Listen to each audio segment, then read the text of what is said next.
time to forgive, and it's time to come home.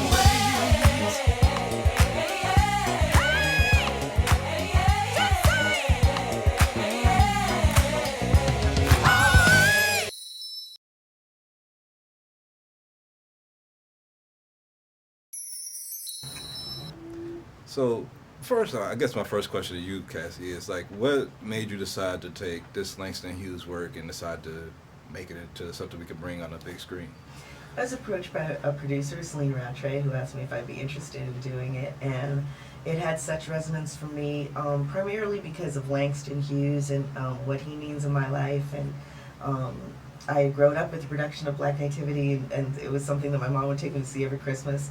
And so I had an association with the material, but really such a deep appreciation for Langston Hughes and such an interest in his work as an artist, his vastly prolific work, that I was a student of Langston Hughes first, and such a fan, and I thought, well, this is an opportunity for me to get a little closer to my hero and you know, present this work.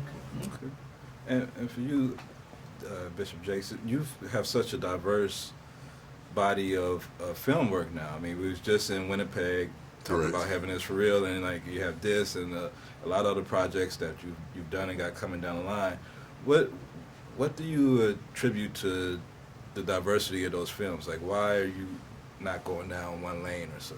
I guess because I'm a very diverse person, and I have a lot of diverse interests, and those interests kind of lead us down the path of who we are. I think you can only put out what is in you. And I have a diverse plethora of experiences over a wide array that are not always exclusively about faith, or not always exclusively African American. They're not always exclusively anything.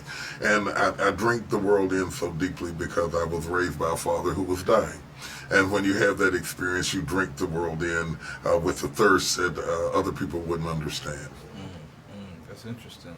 I wonder though, like when you do these films, do you get pushback if there's a curse word in it, or if it's something else from maybe your congregation and saying it should be I did at first. You get a little bit, but more and more I think people, and the hypocrisy of all of that is you get pushback from people who turn around and watch the very same things on TV.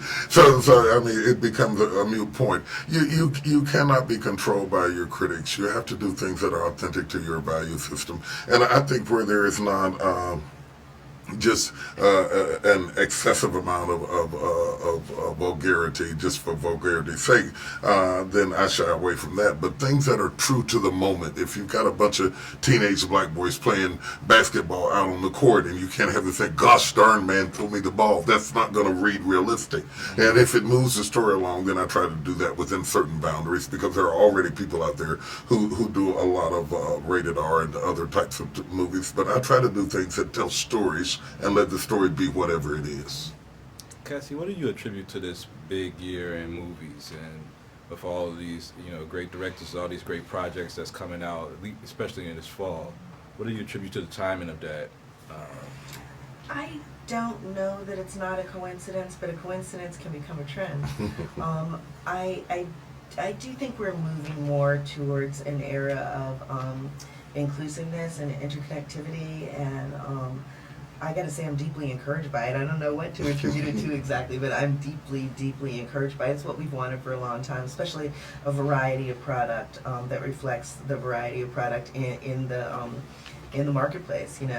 So for African American cinema, it's a tremendous year to have like a romantic comedy and musical and all these incredible dramas and historical dramas. It really is a big, big happening. All right, and last question to you, Bishop T.D. Jakes. The Preachers of L.A. has hit the Twitter sphere, and everybody's been talking about it and have one opinion or the next. What do you think the Preachers of L.A. is? What do you think it means for the church, or do you have an opinion on the show? I think we have to wait and see what it means for the church, and I think we have to wait and see what it means for the changing laws with the IRS and some of the ramifications that I think are projected when you present certain types of images about a 501c3. I think you open yourself up that we don't know where the final shoe is going to fall. We just have to wait and see. All right. Well, thank you for your time. Keep on creating great projects, and we'll keep on listening, watching, or reading, or whatever. Thank you very much for the interview.